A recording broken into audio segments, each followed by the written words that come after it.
The rally served as a somber tribute to Baby Sadio, whose death has become a symbol of the urgent need for change. Ndeysaring Bakurin, Executive Director of the Association of Non-Governmental Organizations in the Gambia, Tango, addressed the crowd, emphasizing that the incident underscores the vulnerability of those who cannot speak for themselves, saying that there was an incident that happened to 1-year-old baby who could not make decisions on her own behalf, and decisions were made by other people. If you see we are out here in the rain, it's for a reason. We are here on a united, resolved purpose because of the recent tragic passing of a 1-month-old baby. And this is a stark reminder of the grave consequences of gender-based violence and the harmful practices such as FGM. No child or woman, no member of our community should ever endure such pain.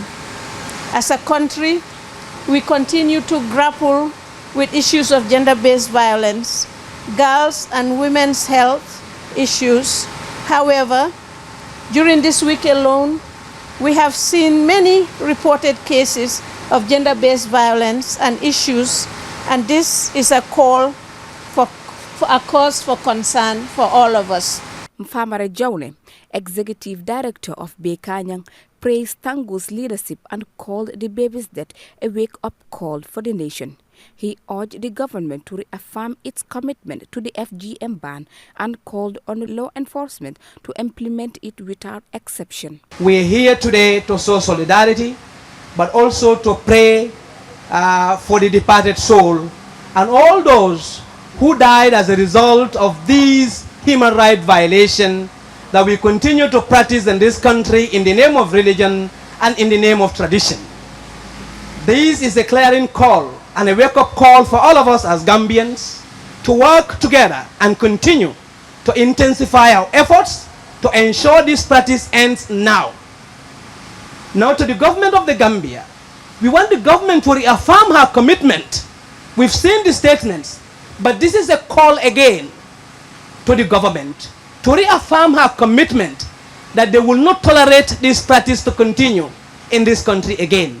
Despite the pouring rain, the turnout highlighted the community's dedication to the cause. UNICEF country representative Nafisa bin Safik acknowledged this commitment, stating that it's heavily raining, and yet a group of them attended the solemn occasion, saying that alone shows the level of commitment they have shown to this call to action against FGM. She paid tribute to Sadio Conte, hoping the child's memory will become a source of strength for the movement. Safik also noted that while many FGM cases go unnoticed, the swift response to this tragedy from various sectors, including the police, the medical team at Bundung Maternity and Children's Hospital, the Ministry of Health and the Cabinet, was a positive sign.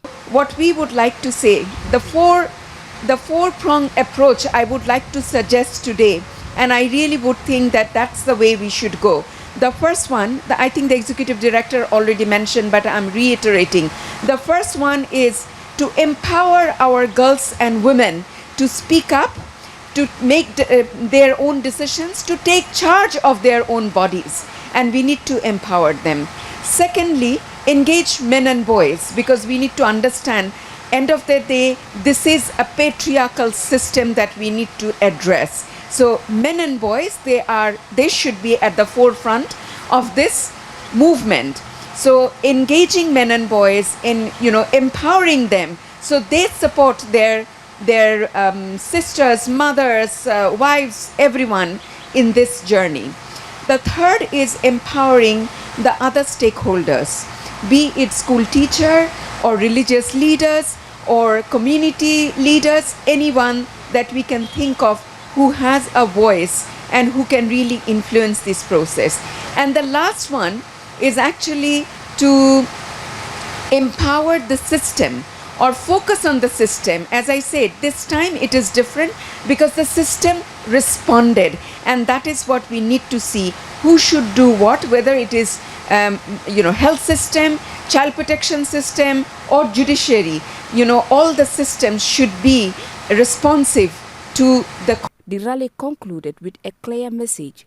The tragic death of one innocent child has reignited the fight to protect all girls in the Gambia, and stakeholders are committed to ensuring the FGM ban is no longer just a law on paper, but a reality on the ground. For Star TV News, I am Maimuna Jaju.